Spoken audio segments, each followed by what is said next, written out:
Siya ay isang buhay, inaapak-apakan, hindi pinapansin ni sino man.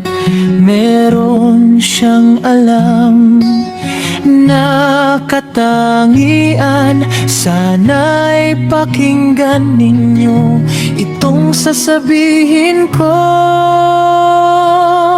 Siya ay isang langgam, inaapak-apakan, ngunit kumakayod sa araw at gabi. Hindi katulad natin na malalaki naman, kumikilos lang kapag inuutusan.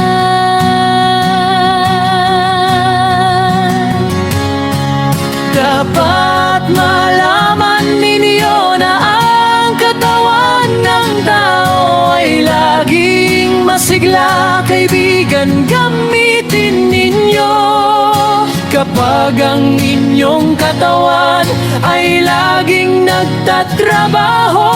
Wala kang sakit na mararamdaman, katulad ng langgam na laging kumakayod kapag may sakuna.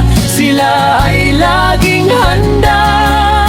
Kayo ngayon, tayo ay dapat nang magbago. Kalimutan